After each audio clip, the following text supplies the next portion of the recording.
Hey, welcome to the Nursing Dose with your host, Farah, aka Dr. Laurent. So, today I want to talk to you about something that I get asked all the time from my nurse clients, right? So, as you know, for those who don't know me, I am a nurse career coach for senior nursing students and new graduate nurses looking to land their dream job. Many nurses are looking to land positions in the hospital setting. Some are not, but really, I wanted to go through today's topic to address clinical style interview questions.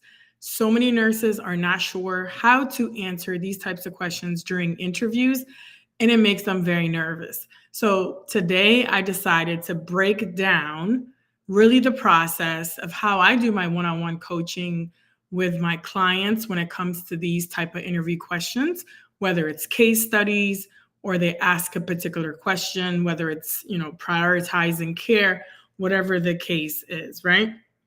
So for those, again, like I said, who don't know my history, I started out in the emergency department as a brand new nurse. In fact, I got hired as a nursing student before I even passed my boards. And the reason I started being a nurse career coach is because my clinical instructor in nursing school literally laughed at me and said, "You will never be an emergency nurse." But that's truly what I wanted to do right out of school. So I got hired, like I said, as a nursing student. So the ER is a really intense place, obviously, where your assessment skills have to be pristine. You have to be on top of, your knowledge and be able to assess and implement, intervene very quickly. So this is kind of I've developed, a framework that I have in my course from new nurse to dream role, and it's available on my website nursefair.com. You can purchase this course. It'll go through pretty much any question during the interview phase that you may be asked and how to answer it.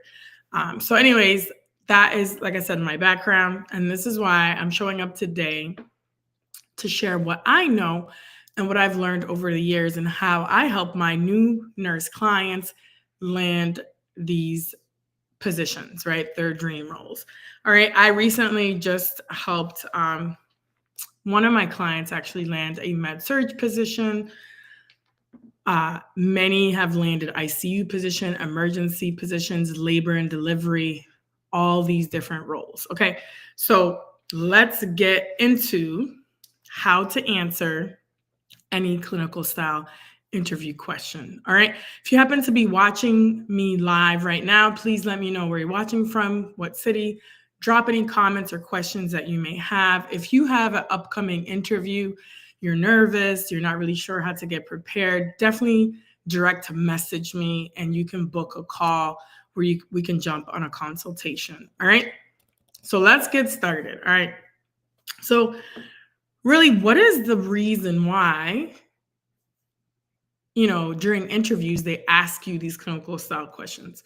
Well, for a few different reasons. Number one, they want to make sure that you at least have that basic knowledge that you need to enter, right?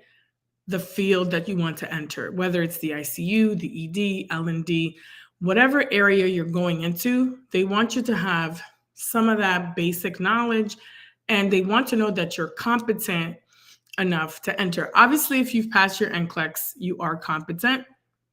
And I know it can be nerve-wracking entering these interviews, not knowing how to answer these specific questions.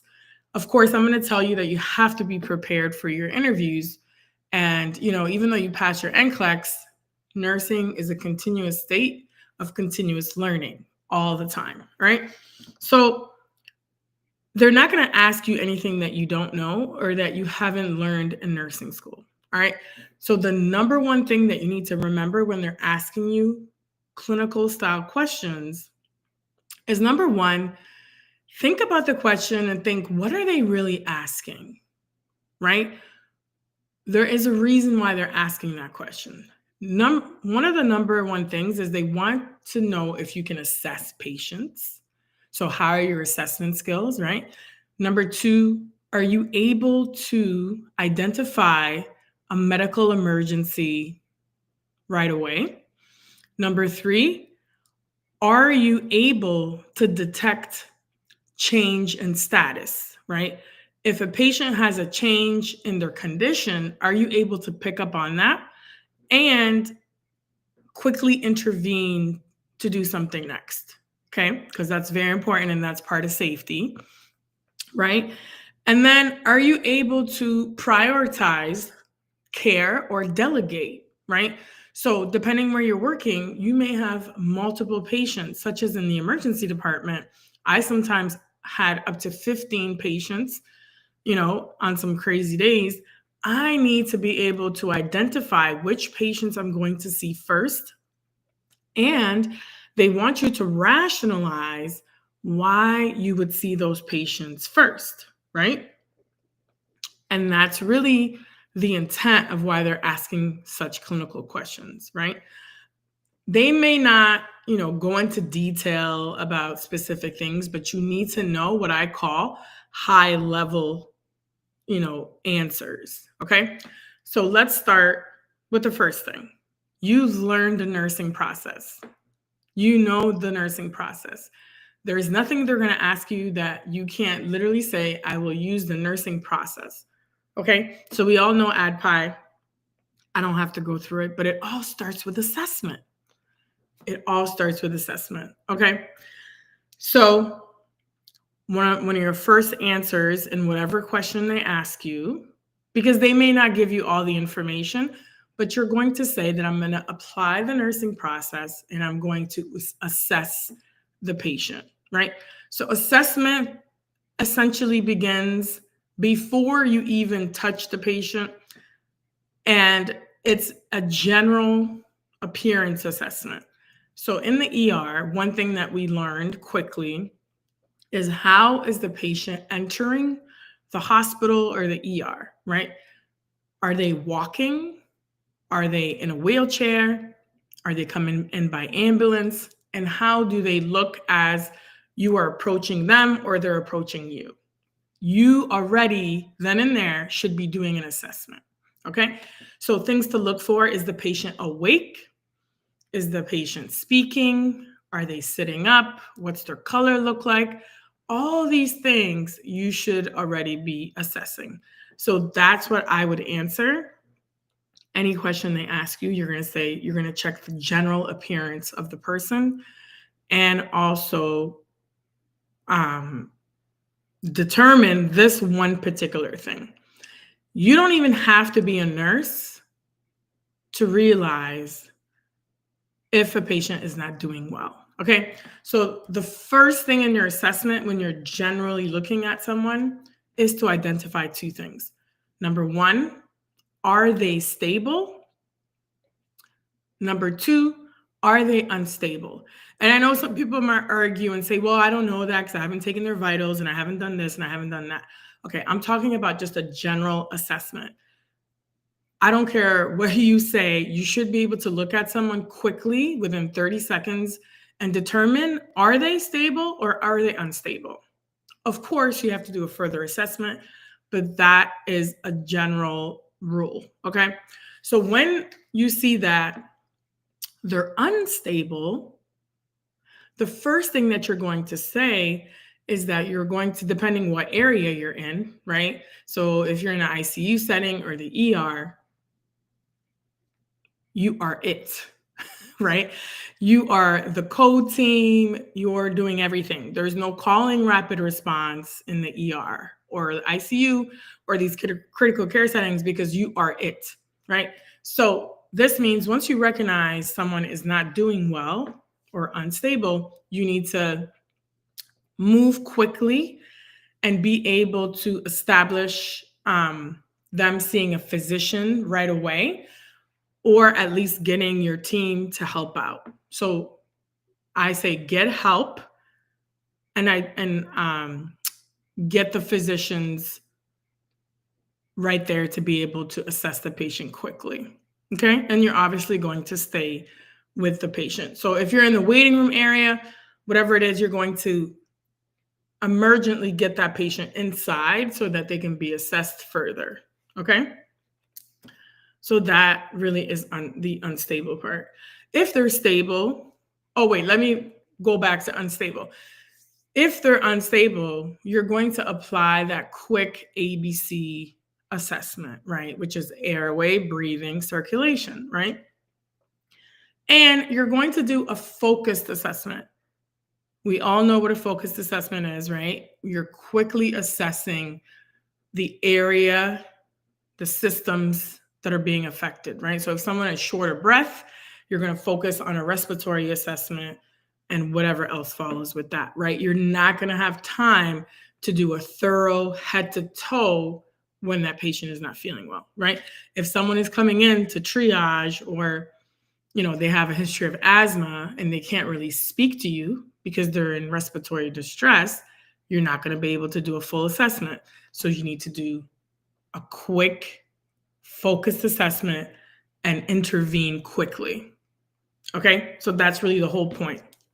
For someone who is stable, then yes, you can do a full head to toe assessment and go deeper into all those things. Okay, then you have to start thinking, okay, what are you going to do next? For both of those patients, part of your assessment, like we talked about, is doing vital signs, right? If you're in a higher level of care, like the ICU or the ED, then you're obviously going to make sure that you put this patient on a monitor, a cardiac monitor, pulse ox, all that stuff, because you need to see the whole picture and you need to monitor them continuously. Okay, so that's really it. As long as you can determine that, whatever question they ask, that's the framework that you're going to start with, is assessment. Are they stable, unstable? And then do a quick ABC, quick focused assessment, or move on to your full head to toe. All right. Let me know if this is resonating, if this is helpful for all you new nurses. And I know this is more of a review, but essentially, if you stay calm, whatever case study they give you or clinical style question, you can answer. Okay. Next, we're going to move in to some, excuse me, some of the things that you might do for that patient, right? So part of your assessment, like we talked about, is checking vital signs. However, there might be some other things that you might want to do for other symptoms that they're experiencing, right? So you should cover kind of all systems. So one major complaint that most people will come in with, or whatever you're taking care of a patient, is chest pain. Okay, so the way that you want to look at these type of symptoms or these questions that they're asking you as an ER nurse, this is what I always go back to. You have to think worst case scenario, or really any nurse, right? No matter where you are. So if someone says they have chest pain, of course, you're going to want to rule out and make sure that they're not having a heart attack, right? An MI. And there are two types of MI. There's an ST elevation MI, which is, ST elevation, and then a non-ST elevation MI. So that's the first thing. How do you recognize that someone's having a heart attack? You have to do an EKG, right? So that's a diagnostic thing that you're doing. So anyone that has chest pain, the rule of thumb is they need an EKG immediately, but usually you have to get it within less than 10 minutes, right? Because you need to find out if they're having an ST elevation MI. Obviously, if they're having an ST elevation MI, if you're in a facility where they have cath lab and they can do procedures like that for someone who's having a heart attack, that is their ultimate destination, is the cath lab. Okay, so that's how you have to start thinking. But you need to know what lab work to draw and what tests that you need to do in what time frame. Okay, and then once you figure out the diagnostics, right? So like EKG, you need to put them on a monitor. Then you need to think, okay, I need to do some blood work, right? So you're most likely going to have to put an IV and draw some labs. And this is where I highly recommend that all nursing students, senior nursing students, and new grads, you should know your labs. Know the the normal levels of the labs, and then know um, which labs are associated with what. So, for example, for chest pain, you would have to get a troponin, and that is a cardiac marker that's specific to someone having a cardiac event. You have to get a troponin, right? So, you have to know those things. So, then you have to look at some interventions after that. What are some interventions that you might do for this patient who has chest pain? And again, you got to do the full assessment. Is it the first time they have chest pain, or do they have a history of chest pain? And ask all those questions. But really, during the interview, they just want to see your thought process, and can you quickly get to how to assess what to anticipate in terms of potential labs or potential diagnostics, like if they need an x-ray or something like that, and then quickly run off interventions that might be ordered, right? So for someone that has chest pain, you might give them oxygen, right? Might give them some pain relief, such as potential morphine or something like that, and potentially nitro, right? You don't give nitro to everybody that has chest pain. And these are things that you should go back and look up, right? So those are a couple things. And obviously, you're going to make sure that the patient is resting, not walking around, and all that great stuff on the monitor. Okay. So that is how you have to look at these clinical style questions. And then whatever intervention that you do, they expect you to reassess and reevaluate the intervention that you've done, right? So if someone has chest pain, let's say their pain was 5 out of 10 on a pain scale. Once you give them the pain medicine, they expect you to say that I will reassess to make sure that this patient is pain-free or whatever the case is, right? So that is the thought process they want you to go through. It's essentially the nursing process, right?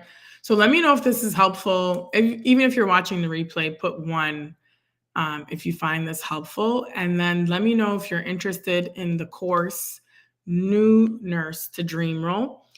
All the stuff that I'm talking about for interviewing, how to interview successfully, will be in this course, okay? And it's available on my website, nursefair.com. You can go check it out. And that is a self-paced course that you go through, different modules and videos and resources. But if you feel like you would like to work with me one-on-one for one-on-one support, if you have an upcoming interview or you've been applying, let's say, for multiple positions and you can't seem to land an interview, or you just are interviewing and nothing is sticking, you're not landing offers, definitely reach out to me. Just direct message me and, put requests for consultation or something like that. And we can talk in the DMs. Okay. A couple other things I want to just share, some of the common things that you need to know. So we talked about chest pain, definitely respiratory. So they may give you a question that has to do either with asthma, COPD, and maybe something like a pneumonia, like an infection or something like that, right? So you need to be able to know how to treat those things, okay? So obviously you're going to go and talk about a respiratory assessment and go down that whole thing we just talked about, right? And then essentially, what's the worst case scenario that can happen if someone has asthma or COPD, right? The worst case scenario would be that they enter a state of respiratory distress, right? So maybe their O2 stats are dropping, they're really having a hard time breathing. What is the ultimate thing that you'll have to do? So you might have to, like I said, increase their oxygen level. They might end up on a non-rebreather or something like that, depending on what the situation is. Or, somebody like a patient with COPD, they might have to end up being put on BiPAP, or worst case scenario, they may have to be intubated or something like that, right? So that is what I'm talking about. Know the progression and how you would potentially treat worst case scenario. So for any worst case scenario, depending on, let's say if you're on a med surg unit, you're applying for a med surg unit, like we talked about, you would call for help, which is a rapid response. If this patient is not doing well, you would have your charge nurse involved and you would have, contact with the physician, right? So that is really what you're doing.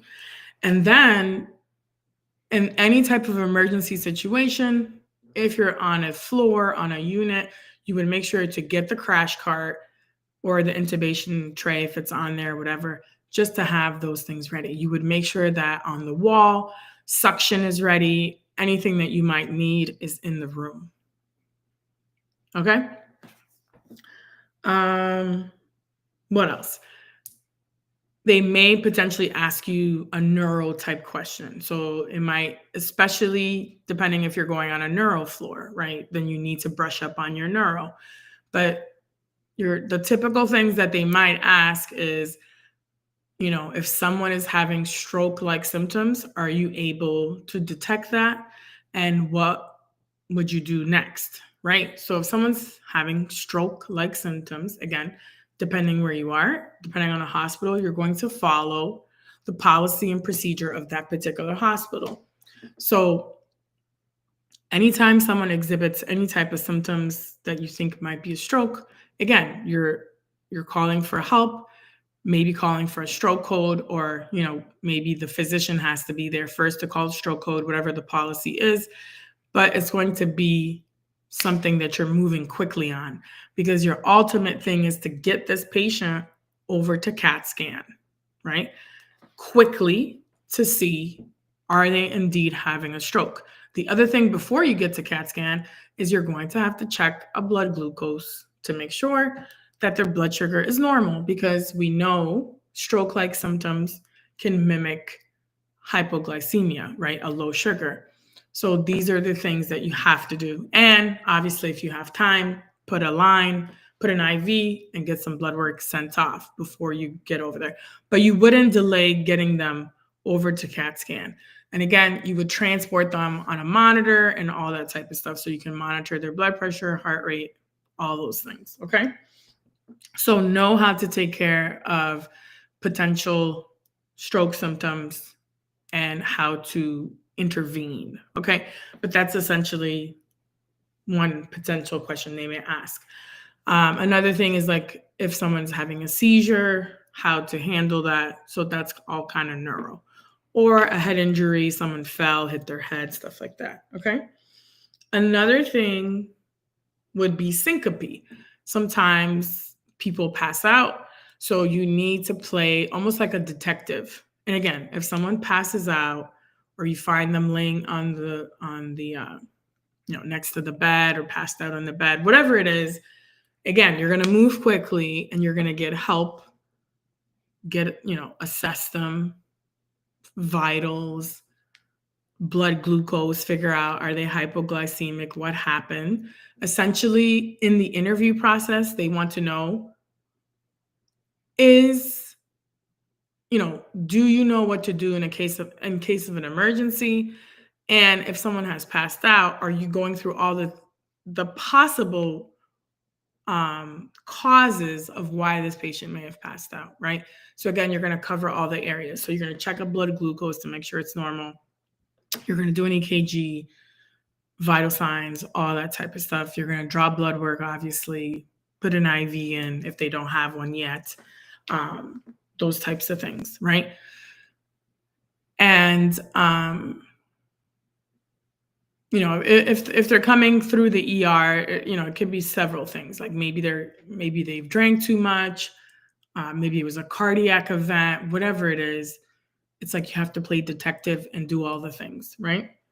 And then the other thing they typically might ask is something related to infection. So let's say they give you a case study and say, hey, this person has like maybe cellulitis, or they have a pneumonia, or whatever infection. And then they hint that, there's a change in condition. Maybe they're becoming more tachycardic. Maybe they have a fever now, you know, tachypnic, right? They're breathing faster. They just don't look right. They look lethargic, something like that. Automatically, you got to think, rule out sepsis. Okay. So that's kind of the way that you have to start thinking, right? And of course, if you don't know a lot about sepsis, you definitely should know about sepsis. I would highly encourage you to go read it up, like read up on it, know what a normal lactate is in an adult, right? It's less than 2, and then know the treatment, right? So every hospital, again, if they have, if they use something like Epic, you'll have a sepsis alert depending on their vital signs and things like that. But you should be able to pick it up clinically if someone's not looking well. And of course, you would advocate or get the physician involved to say, hey, I think we should do a sepsis workup, right? Which is like blood cultures, lactate, frequently checking and monitoring that patient closely to make sure that they don't deteriorate, right? And then obviously, if they're not on antibiotics yet, if it's something early, you need to give them some fluid. You might have to do fluid resuscitation, which is more fluids if their BP is low or whatever. And then, of course, antibiotics within 1 hour. Okay. Obviously, they need broad spectrum antibiotics right away, but rule of thumb is like you need to get them on antibiotics within the hour. Okay. So those are some common, questions and case type studies that they might give you. The other thing that I don't have time to really go into much is diabetes, right? So you may get a question where someone's diabetic, either they have a low sugar or a high sugar, or they're entering DKA, or they might be in diabetic ketoacidosis, but you need to know your acid-base balance and things like that, and know the process of what to do, okay? So that, I would say, are the major things that they will ask. And you should brush up specifically to the area that you're going to, right? Obviously, in the ER, it's very difficult because you get everything through the ER, but you need to have a good sense of all the potential things that come in. So obviously, it's like typically abdominal pain, chest pain, lacerations, hemorrhage, motor vehicle collisions, things like that. Like there's a lot of different things, right? And if you are going to be working in a pediatric setting or in an ER where they have pediatrics, then you need to brush up on your pediatric content, right? Especially for pediatrics, most of their issues tend to be respiratory unless they have congenital things like cardiac issues or something like that. But most of the time it'll be respiratory issues or nausea, vomiting, fevers, things like that. So you need to brush up on those things. And then they might ask you some general things like NCLEX style questions like, what if you get, a pediatric patient that comes in with a fever and a rash, what do you do? Obviously you'd have to isolate them right away because you don't know what is going on, right? So that is the type of questions that they're going to ask. But all these things. It's the nursing process. It's figuring out, are they stable, unstable, doing a head to toe or a focused assessment, depending on their situation, being able to anticipate certain interventions or diagnostics that they need, and being able to articulate that, quickly. And then being able to tell them that you will reevaluate and decide what to do. And also recognizing a change in condition and how to act appropriately depending what area you're in. And then just knowing some general things, some general lab work that they might ask you, and specific also to the area that you're going to. So if you're going to labor and delivery, then obviously you need to brush up on all the potential emergencies that may happen in L&D, right? If you're going to pediatrics, you're going to NICU or whatever the case. You need to brush up on those specific things. All right. So I hope this was helpful because, like I said, I get these questions all the time. And I wanted to come on and break down these clinical style interview questions. All right. Because people get super nervous, but I'm like, you know this. You went to nursing school. You passed your NCLEX, most likely. Most of you have passed, right? But it's generally just all the things we just spoke about. Nursing process, taking your time to critically think, and then to see like, what are they really asking, right? And in many cases, is they just want to make sure that you're practicing safely, you're competent, you're able to escalate care if needed, you're able to recognize any changes and act upon it. And also you're able to advocate for your patients, right? And that you're able to delegate and then prioritize care. And again, for prioritizing care, it's really going to be ABC, right? Airway, breathing, circulation, really depending on, what the situation is. So I hope this was helpful. Again, for those who are just catching the last bit of this, I just went into some clinical style interview questions and ways to answer these questions if you're given a case study, because I would say 90% of the clients that I work with during their interview, they will be asked a clinical style question. So for you not to feel, unprepared or caught off guard, you definitely need to expect these types of questions. And I hope that this was helpful. I will do more of these interview style, tips and things as we go along. And like I said, if you want to work with me, direct message me. If you're interested in getting the course that I created from new nurse to dream role, it's on my website, nursefair.com. You could check it out there. And after this live, I'll drop the link there for you so you can access it. All right, that's it for me today. Please subscribe to the Nursing Dose with Farah on YouTube. Please follow me for more content. You can hit my bell on LinkedIn. There's a little bell up top. So any new content that I post, you'll be able to see. And then you can also sign up for my newsletter on my website, nursefair.com, or my newsletter on LinkedIn. I have actually 2 newsletters on LinkedIn. So please subscribe. Please message me. Let me know if this was helpful. Until next time, have a great day. Talk to you soon. Okay, bye.